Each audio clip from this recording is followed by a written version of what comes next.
fine particles.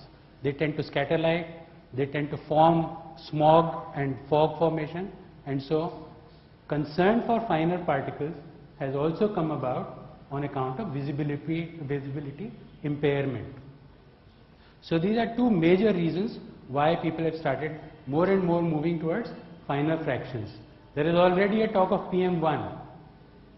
We are still in India not talking about it, but the world has started moving towards PM1. So let's not digress from the topic. Let me go back to what we were doing. Yes. Okay.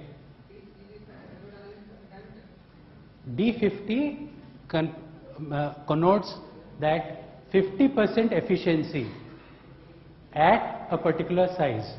So if you look at this curve that you see here, this curve, then I have 50 as the removal efficiency at, say, on this curve something like 7 microns. Okay, and here the max is 10. On this curve here, the one that you see here, the 50 is occurring at 10 microns. So D50 denotes efficiency of removal, or you can say how much fraction will come into my sample. So we are classifying the cyclone or the impactor system with a definition that it has 50% removal or 50% acceptance at that size. That is what D50 means. Okay, let me go back to my PM10 discussion. We were here, and I think we've already covered this part about the size distribution. So let's come straight away over here. When we were making the respirable dust sampler, then US EPA and the American system was using a PM10 impactor system, which was something like this size. It is actually something like this size. I'm sure those of you who have seen it will see that it is something like almost 3 feet in diameter, and the physical instrument would become such that you had to carry it only in a matador. Tempo उस समय popular हुआ करती थी. आजकल Tata Ace वगैरह आ गई हैं smaller vehicles, but in those days it used to be that Tempo के अलावा और कोई तरीका नहीं था. I could not carry it in an Ambassador, I could not carry it in a Maruti van or so on. And so it was a relatively bigger size, bulky instrument to be carried. It was Niri who brought our attention to the fact that the Japanese were using a much smaller system based on a cyclone. And that's how our respirable dust sampler has evolved, that it uses a cyclone as a separation mechanism rather than an impactor system, which was physically much bigger in size. So the use of the cyclone as a separation system has led to a much more compact instrument, and so it has become a little more easy to carry it in the field, take it to rooftops, take it from one side to another, that all of us have been doing. Of course, when I had made this slide, at that time, we were still saying that sampling is the only alternative for India. This was made something in like 96, 95, if I remember when I made this first slide. So even then, automated instruments were available. Today you have, I guess, more than 100 of automated PM10 instruments operational in the country. I think in 96, 97, there might not have been even one. The issues involved in automated measurement of PM10, I will come a little later. But suffice it to say that even today, the costs are much more affordable if I stay with gravimetry. And so, even when CPCB is talking of the standard, they are not really talking of automated instrumentation for PM10 measurement. For PM10 and PM2.5, I think in the foreseeable future, the country will work or will have to work with sampling systems, gravimetry as the technique. It has several advantages.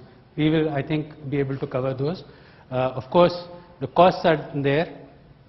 Calibration requirements are much simpler.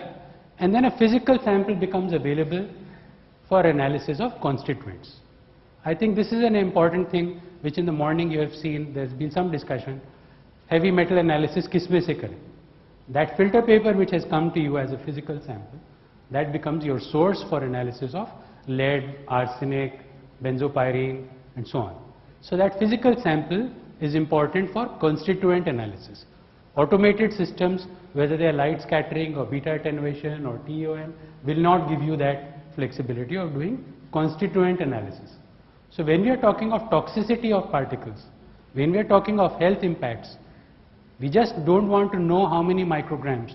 We also want to know how much of it was lead, or how much was it of a toxic substance which could impair my health. And so that composition of the particle is going to become more and more critical as we go along in this exercise, and I feel therefore this physical collection of the sample we will still be seeing 10 years from now. Okay. As I said, we developed this in 1991. The standard, of course, for PM10 came, if I remember right, in 94. So we were 3 years ahead of time at that time. In the case of PM 2.5, we are about 10 years ahead. Gupta ji, I think, mentioned it in the morning. The instrument has evolved over these 15 to 20 years that it has been in use. The initial model 451 that we made was phased out, I think, 2 years or 3 years after we first introduced it. And at that time, we had support from the University of Roorkee, now IIT Roorkee, in improving the cyclone design to make it a sharper cutoff. And that's when we phased out 451, as we'd called the first model, and brought in 460. So from that time onwards, there has been no fundamental change in the cutoff mechanism of the respirable dust sampler that Envirotech produces. The new variants have all been mainly related to the blower or some of the electrical hardware that goes into it. The physical separation mechanism, the cyclone which is doing those two stages, coarse and finer fraction, that has remained unchanged in the model 460. Today we produce 3 variants, the 460BL, 460NL and NLDX. I will spend a few minutes on each of those to emphasize why we've been doing that. So I'm sure all of you who've been associated with this field for more than 5-6 years would remember that initially high volume samplers or respirable dust samplers had a very noisy blower. It was a troublesome machine in as much as you had to keep track of the brushes. The carbon brushes would wear with time. With the new machine, something like 180 to 200 hours of operation. And as the machine age progressed, the brush life would decrease. You put it on a rooftop on somebody's house, and at night he would find interference in the TV and you'd switch it off, or he would find his sleep being disturbed and he would switch it off. And so those were reasons why we moved to a brushless blower. You don't want maintenance to be 200 hours or maintenance interval to be 150 to 200 hours. You don't want interference to TVs. Nobody wants to miss his serial in the evening, or at least his wife doesn't want you to do that.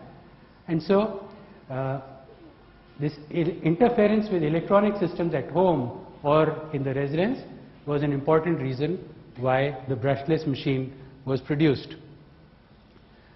There were smaller other things which were brought in, like you have to drag the machine along, so wheels was felt sometimes useful. There is a debate in our company also, in our users also, whether they want wheels or not. I remember a famous case where way back when we were still making high volume samplers, RDS had not come, we had a machine with wheels and we put it on the roof of a building.